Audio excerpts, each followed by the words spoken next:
మన కోసం మన వార్తలు అందించే ఏటీఎం న్యూస్ కు స్వాగతం.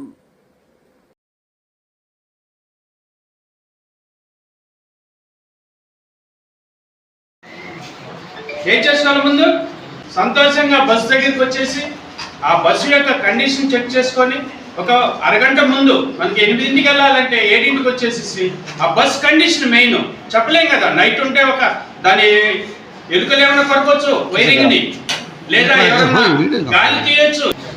మన యొక్క బండి కండిషన్ చెక్ చేసుకోవాలి. ఎందుకంటే మిగతా లారీ అనుకో ఏదైనా జరిగినా ఒక్కరే వెళ్ళిపోతారు, కానీ మన స్కూల్ బస్ ఏదైనా ప్రమాదానికి గురి అవుతే ఎంతమంది బాధపడతారు? గవర్నమెంటే కలిసి వచ్చింది, అవునా కదా? అది ఎవరు లోపం అంటారు? ఫస్ట్ ఆఫ్ ఆల్ ఎవరు లోపం అంటారు?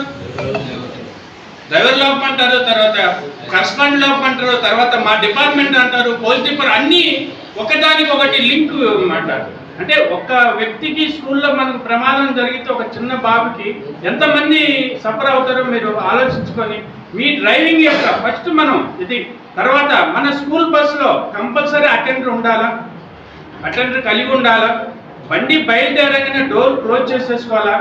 తర్వాత సీటింగ్ ప్రకారమే మనం పిల్లల్ని ఎక్కించుకోవాలి తప్ప ఎక్కువ ఎక్కించుకొని వాళ్ళు నించొని అటు ఇటు మనం ఎక్కడో మలుపు దగ్గర లేకపోతే బ్రేక్ కొట్టిన దగ్గర వాళ్ళు ముందుకు పట్టడము, అనే కదా, ముందుకు పట్టడం, ఏదైనా చిన్న చిన్న దెబ్బలు తగలటం అలాంటి లేకుండా మీరు చేయవలసింది సీటింగ్ ప్రకారం ఎక్కించుకోవాలా. తర్వాత మెయిన్ ఇంకా బయలుదేరేటప్పుడు ఇవాళ డోర్ లాక్ చేసుకొని స్టడీగా మనం ఓవర్ స్పీడ్ లేదు. ఓవర్ స్పీడ్ అంటే ఇప్పుడు ఏమి కిలోమీటర్ మీద కట్ చేసేసింది లోడ్, మీరు ఓవర్ స్పీడ్ వెళ్ళడానికి కూడా లేదు.